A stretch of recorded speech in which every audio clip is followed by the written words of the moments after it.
សូមជូនរឿងកន្លងស្មោះស្នេហ៍ភាគទី7វគ្គទី1ធានមីបានចូលបន្ទប់អอฟហ្វិសបានតែ2ម៉ោងក៏បានសុំច្បាប់មួយថ្ងៃហើយក៏បានជិះតាក់ស៊ីតម្រង់ទៅកាន់ខុនដូនៅតំបន់ក្រហមពេលមកដល់ក៏បានជួបនានីខូឡាស់ភ្លាមបងនេះពេលនេះខ្ញុំនៅមកខុនដូបងហើយអូខេបងចុះទៅរកភ្លាមមិនចាំយូរប៉ុន្មាននីខូឡាស់ក៏បានដើរចុះមើលទៅទូនាងហើយក៏នៅឡើងទៅខាងលើស្វីធីវាដល់ពេលដែលនាងត្រូវនិយាយរឿងរ៉ាវទាំងអស់ឲ្យបងស្ដាប់ហើយថាមានរឿងអ្វីកើតឡើងសុកមិនក៏រត់មករកបងដល់ខុនដូតែម្ដងពេលនេះខូឡាស់នាំនាងក្រមុំឡើងមកដល់បន្ទប់ហើយក៏មិនចាំយូរសួរនាំភ្លាមគឺថាប្រជែកការងារ Estate របស់ខ្ញុំត្រូវបានសំផុតនៅខែក្រោយនេះហើយត្រូវបានកូពីយកនាងតបដោយទឹកមុខដ៏តានតឹងតែក៏តាំងចិត្តហើយថានិយាយរឿងគ្រប់យ៉ាងឲ្យនីខូឡាស់ស្ដាប់ព្រោះគេគឺជាអ្នកដែលនាងពឹងពាក់បាននាពេលនេះនិងដែលសំខាន់បំផុតនាងគឺជាអ្នកដែលគេទុកចិត្តបំផុតនាពេលនេះដូចគ្នាស្អីគេហើយនាងនឹងទេថាអាមេចៅនោះគឺជានរណាចាដឹងគឺជាហុងអឹងអើយនាងបានដាក់បុកខ្ញុំនៅចំណុចឡានកាលពីយប់មិញនោះអីបងចាំបានណាទេមកចាំបានស្រីម្នាក់នេះមើលទៅទាំងកំណាច់សឹងស្លាប់ហើយđâyបងចាំមិនបាននោះហើយនាងដឹងបានយ៉ាងម៉េចថាគឺជាស្រីម្នាក់នោះគឺព្រឹកមិញខ្ញុំចូលទៅបន្ទប់ធ្វើការដូចជាធម្មតាតែមានអារម្មណ៍ថាកុំយទៅទាំង3គឺវានៅខុសកន្លែងទៅសង្ស័យរហ័សបើកមើលដឹងថាហ្វាល់ការងារត្រូវបានកូពីយកជួនអីខ្ញុំនៅឃើញថាមានកាមេរ៉ាសុវត្ថិភាពសឹងតែគ្រប់ជ្រុងនៅក្នុងបន្ទប់ lab ទៅសុំជំនួយពីអ្នកគ្រប់គ្រងផ្នែកកាមេរ៉ានោះហើយក៏ដឹងថាគឺជាថ្មីដែររបស់ហឹងអឹងអើយនាងច្បាស់ជាឡើងទៅបន្ទប់ lab បន្ទាប់ពីដាក់បុកខ្ញុំនៅចំណុចឡាននោះហើយតែបងមិនយល់ថាស្រីម្នាក់នោះលួចការងាររបស់នាងទៅធ្វើអីក្នុងពេលដែលនាងប្រាប់ខ្ញុំមិនមែនឬថាហុងអើយស្អីម្នាក់នោះគឺជាសង្សាររបស់ច្បាយដុកទ័រកំឡោះនៅតែសង្ស័យចាស់ខ្ញុំក៏មិនយល់ដូចគ្នាតែខ្ញុំមិនព្រមនោះទេដែលមានអ្នកមកលួចយកការងារដែលខ្ញុំខំធ្វើខំគិតទោះជាម្នាក់នោះគឺជាសង្សាររបស់ច្បាយក៏ដោយចាស់មែនការងារពាក់ព័ន្ធនឹង technology អស់នេះវាត្រូវចុះទុននឹងខួរក្បាលកម្លាំងកាយនិងកម្លាំងចិត្តបងក៏មិនសុខចិត្តដែរស្រីម្នាក់នោះមកលួចការងាររបស់ឯងតែថាស្រីម្នាក់នោះយកទៅន័យអីខ្លះទៅការងារដែលនាងកូពីទៅភាគច្រើនគឺជាកម្មសិទ្ធិហើយនឹងកម្មវិធីផ្សេងទៀតខ្ញុំមិនទាន់ឲ្យក្រុមហ៊ុនយកទៅចុះកម្មសិទ្ធិបញ្ញាតែសំណើល្អដែរប្រព័ន្ធប្រតិបត្តិការនិង software សំខាន់ខ្ញុំអាចយកទៅដាក់នៅក្នុងកុំព្យូទ័រទាំងអស់នោះហើយយកទុកនៅឯណាចានៅក្នុង laptop របស់ខ្ញុំដែលដាក់តាមខ្លួនហើយក៏នៅក្នុងម៉ាស៊ីនរបស់អ្នកចាត់ការផ្នែកនាងនិយាយស្ដាប់ដោយអារម្មណ៍ធូរទ្រូងព្រោះតែបើទិន្នន័យសំខាន់ត្រូវបានកូពីដែរនាងប្រហែលជាស្លាប់ជាក់ជាមិនខាននោះទេគ្រាន់បើបន្តិចហើយនេះច្បាយដឹងហើយមែនទេសង្សាររបស់គេធ្វើខ្លួនគឺជាមេចៅចាស់មិនដឹងទេខ្ញុំគ្រាន់តែជាកូនចៅទៅមិនប្រកាសចិត្តបានជាមកនិយាយប្រាប់ហើយច្បាយជឿជាក់ថាខ្ញុំឬក៏អត់ក៏មិនដឹងព្រោះយ៉ាងណាពួកគេទាំងពីរក៏ជាសង្សារនឹងគ្នានាងនិយាយទាំងទឹកមុខសោកសៅឲ្យឃើញច្បាស់ព្រោះកំពុងតែនឹកដល់រឿងពីអតីតដែលនាងធ្លាប់យករឿងមិនល្អរបស់នីតាស្រីដែលគេស្រឡាញ់ទៅប្រាប់គេក៏ចោទថានាងគឺជាស្រីចិត្តអាក្រក់ដ៏គួរស្អកខ្ពើមចូលចិត្តចោលប្រការអ្នកដទៃព្រោះដូច្នេះហើយទើបលើកនាងសម្រាប់ចិត្តមិនយករឿងរបស់ហុងអើយទៅនិយាយឲ្យគេស្ដាប់ទៀតតែកំឡុងពេលដែលនាងនិយាយនោះនីខូឡាស់ក៏លើកសង្កេតអាការៈសោកសៅខុសពីធម្មតារបស់សិស្សប្អូនបានភ្លាមហើយក៏អាចដាក់វ័យយ៉ាងបានឡើងព្រាលតែថានាងមានរូបភាពពីកាមេរ៉ាសុវត្ថិភាពយ៉ាងហោចណាស់ច្បាយក៏ត្រូវតែជឿជាក់ដែរគេនឹងបានដឹងថាសង្សាររបស់គេអន់ចរិតប៉ុណ្ណានោះហើយក៏បានយកទៅប្តឹងប៉ូលីសឲ្យចាប់ដែរខ្ញុំមិនចង់ឲ្យវាคล้ายទៅជារឿងធំនោះទេកាន់តែពេលចិត្តមកដល់បើសម្ពុតផងខ្ញុំមិនចង់ឲ្យវារូបភាពរបស់ Estate ចេញមកមិនល្អនោះទេតែរឿងដែរការងារខ្ញុំត្រូវបានលួចកូពីគឺជារឿងខូចខាតដ៏ធំហើយម្យ៉ាងទៀតខ្ញុំក៏មិនចង់ឲ្យច្បាយនៅសង្សាររបស់គេត្រូវមកឆ្លោះគ្នាព្រោះតែខ្ញុំដែរទោះបីជាយ៉ាងណាខ្ញុំក៏សាឡបងចាត់ការដោយខ្លួនឯងហើយបើវាមិនបានសម្រេចខ្ញុំនឹងប្រាប់ដល់ច្បាយរបស់ខ្ញុំដោយខ្លួនឯងអញ្ចឹងក៏បានដែរតែបងក៏មិនយល់ដែរថាស្រីម្នាក់នោះគឺយកទិន្នន័យទាំងអស់នោះទៅធ្វើអីដែរទាំងដែលការងារទាំងអស់នោះគឺជាការងារសំខាន់របស់សង្សាររបស់ខ្លួនឯងសោះថាយកទៅលូកឲ្យក្រុមហ៊ុនផ្សេងក៏មិនគួរជឿដែរព្រោះមើលទៅក៏ជាកូនអ្នកមានដែរមិនអញ្ចឹងស្រីម្នាក់នោះអាចមិនចូលចិត្តនាងក៏ថាបានណាស្វីធី ទើបបានជាលួចដើម្បីគឺធ្វើបាបនាងនោះអីខ្ញុំក៏មិនដឹងដូចគ្នាថាស្រីម្នាក់នោះលួចយកទៅធ្វើអ្វីដែរតែតាមដែលដឹងគឺដូចជាបងនិយាយនឹងឯងហងអើយគឺមិនចូលចិត្តខ្ញុំនោះទេទីបំផុតនាងក៏សម្រេចចិត្តនិយាយរឿងពីអតីតប្រាប់ទៅកាន់នីខូឡារឿងគឺបែបនេះឯងហើយក៏គ្មានអ្នកណាគេដឹងរឿងទាំងអស់នេះទៀតដែរមែនហើយអ្នកណាដឹងទៀតឬក៏ទៀតអត់នេះពេលស្លាប់នាងក្រមុំនិយាយរឿងអតីតចប់នីខូឡាក៏បានគឺស៊ើបសួរបន្តខ្ញុំមិនតន់ប្រាប់ណាទេមិនតន់មានអ្នកណាគេដឹងរឿងទាំងអស់នេះទេខ្ញុំមើលរូបភាពនៅក្នុងកាមេរ៉ាសុវត្ថិភាពរួចក៏បើករកបងភ្លាមតែម្ដងព្រោះពីម្សិលបងប្រាប់ថាស្រីម្នាក់គឺនៅខុនដូមួយនេះដែរមែនហើយស្រីម្នាក់នៅបន្ទប់ក្បែរបងនេះឯងតើខ្ញុំគិតថាជួនកាលហងអើយគឺអាចយក file copy នោះមកទុកនៅទីនេះក៏ថាបានតែខ្ញុំក៏មិនទាន់ដឹងដូចគ្នាថាចូលទៅក្នុងបន្ទប់នោះបានយ៉ាងម៉េចទេទឹកមុខរបស់នាងគឺចាប់ផ្ដើមមួម៉ងគឺសោកសៅពេលដែលមើលមិនឃើញផ្លូវថាយកការងារទាំងអស់នោះមកវិញបាទងាយដំបងពេលដឹងថាអ្នកធ្វើគឺជាហងអើយទៀតក៏ជិះកាត់តាក់ស៊ីមកនេះទីនេះភ្លាមទាំងដែលមិនទាន់ដឹងទេថាត្រូវធ្វើយ៉ាងម៉េចបន្តមិនបាយបារម្ភទេចាំបងជួយដុកទ័រកំឡោះបានលើកទឹកចិត្តហើយធ្វើយ៉ាងម៉េចទៅល្អទ្វារបន្ទប់របស់ខុនដូនេះត្រូវបើកទៅដោយគឺខីកានោះឯងត្រូវប្រើលេខកូដផ្ទាល់ខ្លួនស្វីធីគិតថាធ្វើដៃអ្នកកុំព្យូទ័រលំដាប់ដុកទ័រ hacker ហើយយកមិនបានឬយ៉ាងម៉េចនីខូឡាគឺវាចិញ្ចាមកខាងដាក់ព្រមទាំងញញឹមមើលទៅដល់គួរឲ្យស្អប់តែភាពដល់គួរឲ្យស្អប់នោះធ្វើឲ្យនាងក្រមុំគឺញញឹមបានឡើងមកវិញខ្លះបងធ្វើបានពិតមែនឬយ៉ាងណាបងមិនដែលធ្វើដូចគ្នាលើកនេះគឺជាលើកដំបូងបងនឹងសាឡបងមើលហើយនៅសាពេលនេះព្រោះតែការពីព្រឹកបងឃើញស្រីម្នាក់នោះចេញពីបន្ទប់បាត់ទៅហើយតែវាប្រថុយខ្លាំងណាស់ខ្ញុំមិនចង់ឲ្យបងប្រថុយព្រោះតែខ្ញុំនោះទេដើម្បីប្អូនស្រីរបស់បងប្រថុយបន្តិចបន្តួចវាមិនទៅជាស្អីទេគឺគួរឲ្យព្រឺព្រួយសងស្លាប់ហើយម្យ៉ាងទៀតស្រីម្នាក់នោះលួចរបស់យើងត្រូវតែយកមកវិញបើអញ្ចឹងក៏បានចាំខ្ញុំមើលផ្លែឲ្យនាងក្រមុំបានដកដង្ហើមចូលជ្រៅមុននឹងប្រាប់ដល់ខ្លួនឯងដោយភាពជឿជាក់មិនចាំបាច់ទេណាបងធ្វើតែម្នាក់ឯងស្រួលជាងនាងចាំនៅក្នុងបន្ទប់នេះហើយចាំបងហែកចូលទៅតាមនឹងគឺមរុជាស្រេចអូខេនាងក៏បានងូក្បាលអូខេបងសូមពេលត្រៀមឧបករណ៍10-20នាទីណានីខូឡាប្រាប់មុននឹងដើរចូលទៅក្នុងបន្ទប់ហើយក៏បានចេញមកវិញដោយមានឧបករណ៍នៅក្នុងដៃបន្ទាប់ពីនោះគឺពាក់អាវ jacket ពាក់មួកនិងពាក់វ៉ែនតាខ្មៅដើរចេញពីបន្ទប់តែមុននឹងដើរចេញទៅក៏ងាកមកងក់ក្បាលលើកទឹកចិត្តអ្នកដែលកំពុងតែអង្គុយរងចាំនៅក្នុងបន្ទប់ធានម៉ៃដើរទៅដើរមកដូចជាកណ្ដុរជាប់គប់នៅក្នុងបន្ទប់បាន10នាទីតែមានអារម្មណ៍ថាវាយូរហាក់បីដូចជាយូរជា10ម៉ោងនាងគឺទាំងអន្ទះសាទាំងភ័យខ្លាចដល់ថ្នាក់អង្គុយនៅមិនសុខហើយទីបំផុតសម្លេងរស់របស់ទូរស័ព្ទក៏បានបន្លឺឡើងពាក់អាវឃ្លុំពាក់មួកឲ្យរៀបរយ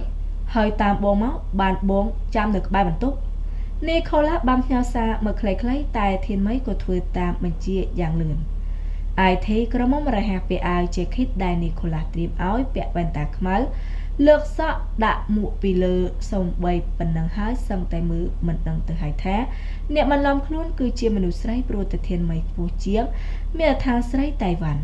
ហើយមិនយូរប៉ុន្មាននាងក៏បានរត់ចេញពីបន្ទប់របស់នីខូឡាមកស្ងប់នៅក្បែរបន្ទប់ដែលជាប់គ្នាបងនេះអស្ចារ្យណាស់នាងសរសើរដែលជារំភើបមិននឹកស្មានថាអ្នកដែលមានដឺក្រេល្អលំដាប់ដុកទ័រហ៊ានធ្វើរឿងបែបនេះដែរតែក៏មានអារម្មណ៍ដឹងខុសនៅក្នុងចិត្តដូចគ្នាព្រោះដែលគេត្រូវមកធ្វើរឿងខុសច្បាប់អីបែបនេះដោយសារតែនាងសុំទោសដែលធ្វើឲ្យបងត្រូវធ្វើបែបនេះហើយកុំគិតច្រើនអីណាគឺប្រាប់ហើយតើប្អូនស្រីរបស់បងគឺត្រូវតែបងជួយបែបនេះហើយ Sweetie laptop របស់ស្រីម្នាក់នោះនៅក្នុងបន្ទប់នេះឆាប់ឡើងខ្ញុំសុំមើលបន្តិចនាងរហ័សអង្គុយនៅលើកៅអីហើយក៏បានបើក laptop ទៅដោយរបស់ហឹងអើយមានការការពារសុវត្ថិភាពបានយ៉ាងល្អគួរសមទើបដាក់លេខកូដនៅក្នុងការបើកតែទោះជាដូច្នោះក៏មិនពិបាកហួសពីសមត្ថភាពរបស់វិស្វករ IT ក្រមុំដែរពេលដែលបើកបាននាងក៏រហ័សរកមើល file ផ្សេងដែលគួរឲ្យសង្ស័យថាគឺជារបស់ខ្លួនឯងតែហើយនីខូឡាក៏អង្រួនមើលវិញអ្វីម្យ៉ាង CD នេះសាកបើកមើលបន្តិចទៅគេនិយាយព្រមទាំងយក CD បន្ទះដែលដាក់នៅមិនឆ្ងាយពី laptop យកមកហុចឲ្យនាងក្រមុំវាមើលទៅគួរឲ្យសង្ស័យមិនតិចនោះទេដែល CD ពីបន្ទះនេះមកដាក់ចោលនៅត្រង់នេះដោយមិនបានដាក់ប្រអប់ហាក់បីដូចជាម្ចាស់របស់វាកំពុងយកទៅប្រាការខាងក្រមុំក៏បានជួយញចៅមើលនេះមុននឹងដាក់បន្ទះ CD ទាំងពីរនេះគឺចូលទៅម៉ាស៊ីនហើយក៏បើកមើលfile ការងាររបស់ខ្ញុំពិតមែនទាំងពីរបន្ទះតែម្ដងហើយបងក៏មិនយល់ដដែលថាស្រីម្នាក់នោះលួចការងារសង្សាររបស់ខ្លួនឯងទៅធ្វើស្អីដែរលួចយកមកទុកអីបែបនេះចម្លែកមែនចាខ្ញុំក៏មិនដឹងដូចគ្នាថាស្រីម្នាក់នោះលួចយកមកធ្វើអីដែរតែដែលប្រកាសយើងមិនឲ្យនាងយកទិន្នន័យនេះទៅបានទេខ្ញុំនឹងលួចវាយកមកវិញបងគិតថាមិនល្អទេបើស្រីមនុស្សរងថា CD បាត់ប្រហែលជាទៅសុំថែពីកាមេរ៉ាសុវត្ថិភាពហើយរឿងវាកាន់តែស្មុគស្មាញហើយបានហើយបងនេះពូកែអស្ចារ្យនេះបើខ្ញុំមិនបានបងទេថ្មនេះខ្ញុំប្រហែលជាធ្វើអ្វីមិនត្រូវនោះទេហើយបងថាយើងគួរតែសាឡបងរក file នៅក្នុង laptop មើលម្ដងទៀតទៅ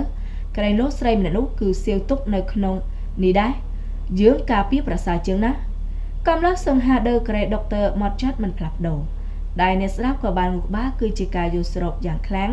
ពេលបំផ្លាញទិន្នន័យនៅក្នុង CD រួចរាល់ហើយក៏រៀបរាប់ទិន្នន័យដែលអាចមាននៅក្នុង laptop នេះទៀត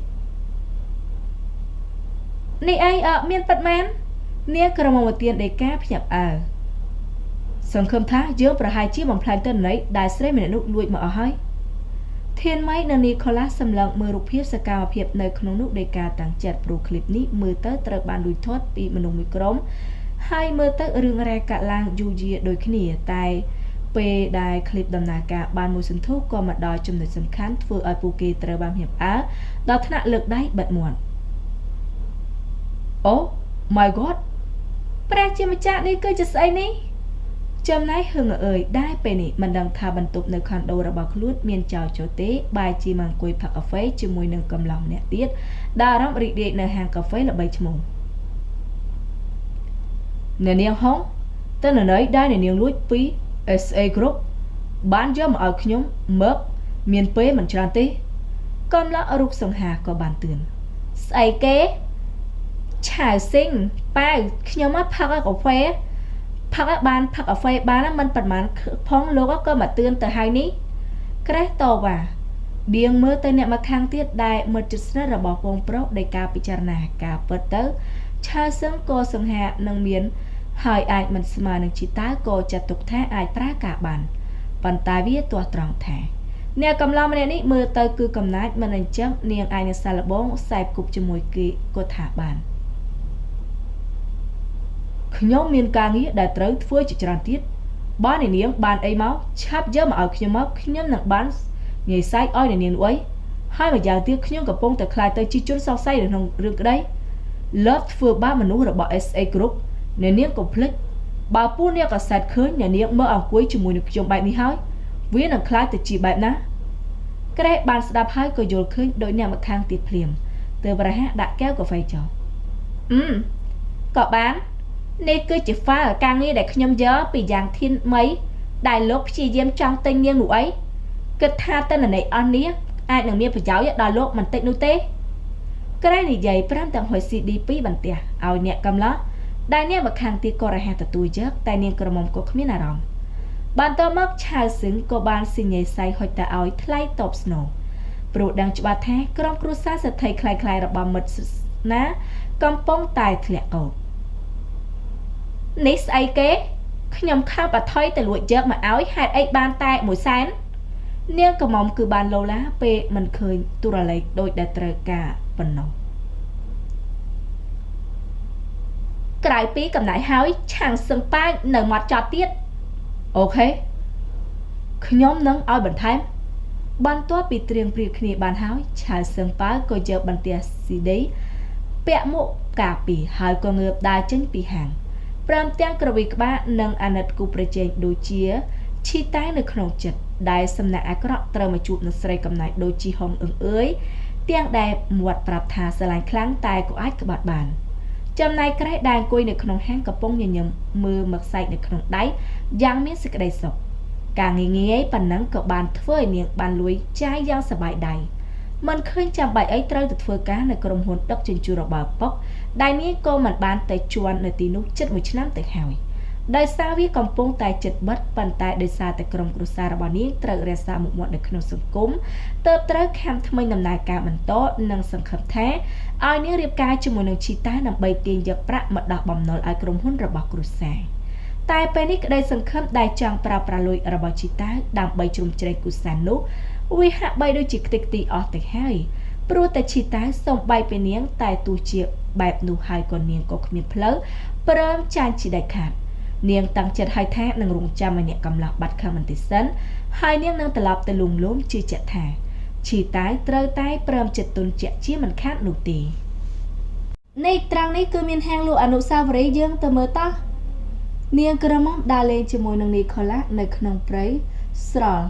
តតែស្ងប់ចិត្តទៅបបួលទៅមើលហាងលក់វត្ថុអនុស្សាវរីយ៍ក្រែងលោកបានទិញអីទៅផ្ទះ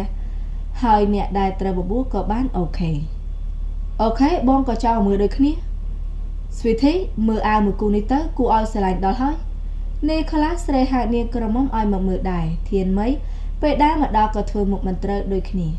នាងឯកដៅដឹងថានីកូឡាត្រូវការអីតែនាងមិនបានមានអារម្មណ៍ចំពោះអ្នកកំឡោះដោយជាគូស្នេហ៍ទើបមិនចង់ពាក់អាវគូឲ្យគ្រប់គ្នាយល់ច្រឡំ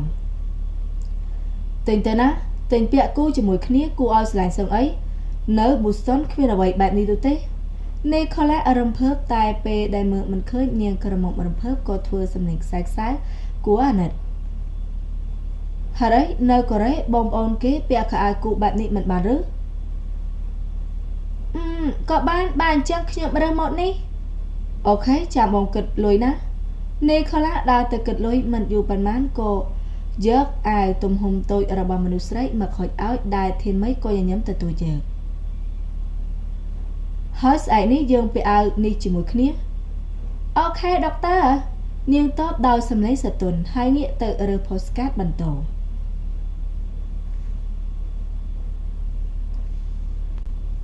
ដុកទ័រមកទីនេះជាមួយធានមីនេះឯងខ្ញុំគិតថាបបួលដុកទ័រទិញកាហ្វេក្តៅៗផឹកពេលនេះរងាឡើងចង់រឹងទៅហើយចង់បានអីក្តៅមកផឹកបន្តិចពណ៌ឈិនចូលមករយៈតាក់ចំណៃឯគួរក៏ដើរតាមពីក្រោយមកដែរបានចឹងចាំស្វីធីរើស postcard មួយផ្លែតនីកូឡាគឺបានប្រាប់តែពីរអ្នកនោះបដិសេធសឹងតែព្រមគ្នាតែម្ដងអូយយកទៅពេលនេះឯងទៅធានមីនឹងបានរើស postcard តាមសបាយនោះអីហើយដុកទ័រនឹងបានទិញអីក្តៅមកឲ្យនាងដែរពណ៌ឈិនជាយាមលេងតាមផែនការបំបីដុកទ័រចេញពីធានមីដើម្បីរកឱកាសឲ្យច្បាយរបស់ខ្លួនឯងបាននៅចិត្តនាងក្រមុំខ្លះព្រោះតាំងពីមកដល់កូរ៉េបានតែធ្វើភ្នែកម៉ក់មើលពីចម្ងាយល្អដូចគ្នាបានអញ្ចឹងខ្ញុំសុំទៅនោះសិនហើយអូខេបន្តិចទៀតបងមកវិញណាពេលនេះក្រមុំត្រូវការបែបនោះនីកូឡាក៏បានដើរតាមពីអ្នកនោះចេញទៅហាងភ្លាមទុកឲ្យនាងដើររើ postcard នៅក្នុងហាងតែម្នាក់ឯងមានអារម្មណ៍ថានាងដូចជាមានសេចក្តីសុខមែនទែនសំឡេងរាក់ទាក់លាយឡំនឹងដុកដែលលើក្បែរនឹងខ្លួនទើបធ្វើឲ្យធានមីត្រូវងាកទៅមើលហើយក៏ត្រូវឈានជើងថយចេញឲ្យឆ្ងាយបន្តិចពេលដឹងថាគេគឺជានរណាចាស់មានក្តីសុខណាស់នាងតបតែប៉ុណ្ណឹងហើយក៏រហ័សដាក់ postcard ចុះឈប់សិនប្រញាប់ទៅណាកាលមុនដើរតាមខ្ញុំត្រុកពេលនេះស្អាតក៏ធ្វើឯងក្រអើកតើមដើរគិតពីខ្ញុំអញ្ចឹងឬបើលោកគិតបែបនោះខ្ញុំក៏ហាមលោកមិនបាននោះដែរហើយចង់ដើរគិតទៅដល់ណាខ្ញុំនិយាយជាមួយនាងមិនទាន់ចប់ទេខ្ញុំគិតថាក្រៅពីរឿងការងារហើយយើងទាំងពីរដូចជាគ្មានរឿងអីត្រូវនិយាយគ្នានោះទេហើយត្រូវតែជាអាដុកទ័រនោះមែនទេទើបនាងព្រមនិយាយជាមួយនឹងវាហើយដើរបបួលគ្នាមកផ្អែមហានដល់ទីនេះប្រហែលជាចង់ជានាគ្នាវិញហើយមើលទៅខ្ញុំមកចង់ជានាវាជាមួយនឹងអ្នកណាជារឿងរបស់ខ្ញុំទេវាមិនពាក់ព័ន្ធស្អីនឹងលោកទេបើលោកគ្មានអីទេខ្ញុំសុំលាហើយឈប់សិនហើយនេះគឺជាស្អីអាគូមានតែពួកគ្មានបានការតែប៉ុណ្ណោះដែលចូលចិត្តធ្វើរឿងគ្មានបានការបែបនេះប៉ុន្តែក៏ត្រូវបានទុចដំណើរពេលឃើញនីកូឡាដើរកាន់កែវឈូកូឡេតក្តៅៗមករកមុខហាងដោយមានពណ៌ឈិននិងឯគួរដើរកាន់កាហ្វេមកតាមបើ postcard ដែលត្រូវចិត្តហើយនៅវិធី អ្នកដុកទ័រកំឡោះក៏បានសួរព្រមទាំងហុចកែវភេសជ្ជៈឲ្យហើយក៏បានលើបសង្កេតមើលអ្នកដែលទើបតែចេញពីហាងឃើញថាមុខឡានក្រញើហាក់បីដូចជាទើបតែឆ្លោះគ្នាគ្មានមួយណាត្រូវចិត្តទេយើងទៅថតរូបនៅកន្លែងផ្សេងល្អជាងនិយាយហើយនាងក្រមុំក៏បានអូដៃសេះច្បងចេញពីត្រង់នោះទុកឲ្យក្រសែភ្នែកដ៏មុតស្រួចតាមសម្លឹងមើលដេកាមួយម៉ៅយ៉ាងខ្លាំងហើយក៏នាំអាម៉ាស៊ីននោះមកវិញលឿនម្លេះគឺដុកទ័របារម្ភពីធានមីទួនឲ្យយើងមកវិញឆាប់ឆាំតតែបានឯគូអធិប្បាយពេលឃើញផែនការមិនបានសម្រេចក៏អត់អាណិតច្វាយមិនបានច្វាយមានអីឲ្យពួកយើងជួយទៀតឬអត់បើឈិនសួរពេលឃើញថាច្វាយនៅតែតាមមើលពីអ្នកនោះទោះជាដើរចេញទៅឆ្ងាយហើយក៏ដោយមានឯងឃើញថង់ក្តាស់នៅក្នុងដៃអាដុកទ័រនោះមែនដែរទេបាឃើញក្នុងនោះមានអាវគូដែរពីរអ្នកនោះទិញដូចគ្នាខ្ញុំចង់ឲ្យពួកឯងរកវិធីលួចយកទៅកវែងចោលកុំឲ្យអាដុកទ័រនោះវាពាក់បានអីសោះបាត់ច្វាយធានាថាដុកទ័រនឹងគ្មានអាវពាក់នោះទេ 100% នៅច្វាយពលឈិនញញឹមទទួលយកការងារចំណែកឯគូក៏បានរួចញញឹមដូចគ្នាព្រោះស្មានមិនដល់ថាច្វាយដែលមើលទៅមើលនិយាយស្ដីមិនតិចគឺមករឹងជានិច្ចដល់ពេលប្រច័ណ្ឌគឺធ្ងន់ធ្ងរអីតែម្ដងហើយនោះច្វាយចង់ទៅណាឯគូក៏សួរពេលដែលឃើញច្វាយរបស់គេដើរចេញទៅវិញទៅរើកូនចៅទាំងពីរស្ដាប់ហើយក៏ភ្ញាក់ផ្អើលដល់ថ្នាក់គឺស្លាំងកាំងតែម្ដងភ្លាមនោះពេលដែលបានឃើញនាងដើរលេងផ្អែមល្ហែមគេកៅជាមួយនឹងប្រុសផ្សេងគេក៏ខឹងសឹងតែឈួតទៅខាងហើយកាន់តែប្រុសមិននោះគឺមានឈ្មោះជាសង្សារចាស់គេក៏កាន់តែខឹងព្រមទាំងគិតវែងឆ្ងាយទៀតផងវាដែលថាសង្សារនៅសម័យនេះវាប្រាប់បានថាពីរអ្នកនោះអាចនឹងជាសិស្សជាសង្សារពួកគេរស់នៅអាមេរិកប្រទេសដែលបើកចំហរឿងស្អីលើក្រែទៀតហើយមានរឹសដែរពីរអ្នកនោះត្រឹមតែជាសង្សារនៅគ្រាធម្មតានោះគ្មានផ្លូវទេកាន់តែគិតគឺកាន់តែខឹងកាន់តែឈួតហើយគឺកាន់តែដេកមិនលូដល់ថ្នាក់ធ្វើឲ្យគេត្រូវមកទូរស័ព្ទកំងបៀត្រជាក់ដើម្បីផឹករងាប់អារម្មណ៍នៅក្នុងចិត្ត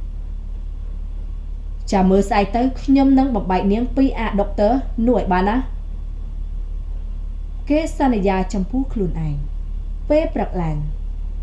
នីខូឡាបាយជាធ្វើមុខស្អុយប៉ែដើរចូលមករកដែរអារម្មណ៍នឹងខុសដែលមិនបានពេលអាវគូជាមួយនឹងនាង Sweetie បងសុំទោសផងណាដែលបងមិនអាចយកអាវគូទិញពីម្សិលមិញគឺមិនដឹងថាទៅទុកចោលនៅណាទេទើបតែថ្ងៃនេះមិនបានពេលអាវគូជាមួយនាងសុំទោសផងដុកទ័រកំឡោះមានអារម្មណ៍ដឹងខុសពិតមែនព្រោះការពិតគេចង់ពេលអាវគូជាមួយនឹងធានមីជាងស្អីទៅទៀតទើបព្យាយាមឲ្យនាងពាក់នៅថ្ងៃនេះប៉ុន្តែគេបែរជាយកទៅធ្វើឲ្យបាត់នៅណាក៏មិនដឹងចាស់មិនអីទេបងពាក់អាវមួយនេះសង្ហាណានាងក្រមុំព្យាយាមលើកទឹកចិត្តដល់គេតែហើយគ្រប់គ្នាក៏ត្រូវងាកទៅមើលឈីតាដែលកំពុងតែចេញពីចិន្តាយន្តដល់ថ្នាក់ស្លង្កាំងរួមទាំងអានឈីហើយទៅនឹងឡុងដែលពេលឃើញកំឡោះពេលអាវគូដូចគ្នាទៅនឹងធានមីថែមទាំងពេលអាវរងាហាក់បីដូចជាចង់ប្រកាសអ្វីម្យ៉ាងប្រាប់ក៏ធ្វើឲ្យកំឡោះក្រមុំមើលទៅដូចជាគូស្នេហ៍កូរ៉េដែលនិយមពាក់ហើយខ្លាតូចមានអាការៈធន់ធ្ងរហើយនេះបងស្រីនិយាយខ្សឹបដាក់លេខាធានដែលភ្នែកសម្លឹងមើលមកប្អូនប្រុសមិនព្រិចគ្រប់គ្នាទៅជាមីងនាងតែមានម្នាក់ដែលត្រូវធ្វើភ្នែកលែមឡាមឈើច្រត់ចង្កេះនឹងអាចដែរឲ្យហេតុពីហេតុការគ្រប់យ៉ាងបាននេះលោកយកអាវរបស់ខ្ញុំទៅពាក់ឬនេខូឡាដើរទៅសួរដែលអ្នកមកខាងទៀតក៏តបតមិនខ្លាចក្រែងសូមប្រាប់ឲ្យដឹងណាលោកដុកទ័រខ្ញុំមិនពាក់អាវរបស់អ្នកណាទាំងអស់ឈីតាក៏បានប្រាប់មុននឹងធ្វើជាមិនដឹងមិនលឺហើយក៏បានពាក់អាវរងាដើរឡើងឡានដែលចតនៅខាងក្រៅទុកឲ្យគ្រប់គ្នាស្ថិតនៅក្នុងសភាពដតក់ស្លុតមួយសន្ទុះ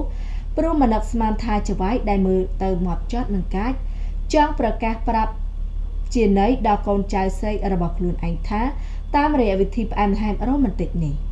ចំណែកប៉ឈិននឹងឯកួរនឹងដឹងរឿងនេះច្បាស់ជាងអ្នកណាទាំងអស់ក៏លួចញឹមសរសើរពីថ្វីដៃរបស់ខ្លួនឯងហើយកម្មវិធីដើរលេងដំបូងនៅថ្ងៃនេះអានឈីក៏បាននាំគ្រប់គ្នាមកទស្សនាព្រះរាជវាំងហើយនាងក៏ដើរលេងតែពីរអ្នកនឹងជីវឡុងដដែលចំណែកអ្នកដទៃក៏ទៅតាមកន្លែងដែលខ្លួនឯងចូលចិត្តដូចគ្នា thiên mấy nâng ni khổ lá có bàn đào thờ rụp tại vì nè hai có bàn chúa chốt hành bục vẽ thờ rụp cú ở trên kháng ná chi tam lụi mơ bị nẹ nụ ra hốt khơi đặt thiên mấy nơi khôn chốt hành bục hạ bay đôi chi bà niệm đọc khung khúa ra bà cô rể châm này anh khổ lá mơ một nâng chốt hái cứ mình xây khní ấy bẩn tịch thuê kế miền Aram cứ khơi chất mù mày đó thân nặng trời bán đại chành hai bàn toa bị đa lên bàn tràn cần này hai cục khnia so tay sờ bài đi lượng lênแต่ชีตายการวิธีได้กำซันในថ្ងៃទី2ក៏ត្រូវបានបញ្ចប់រឿងកន្លងស្មោះស្នេហ៍ភាគទី7វគ្គទី1សិនមកថាស្លេត្រឹមតែប៉ុណ្ណេះសិនអ្នកទាំងអស់គ្នារងចាំតែដល់ស្ដាប់នៅភាគទី8ដែលជាភាគបន្តសូមអរគុណសូមជម្រាបបាយសំណាងអូនអ្នកទាំងអស់គ្នា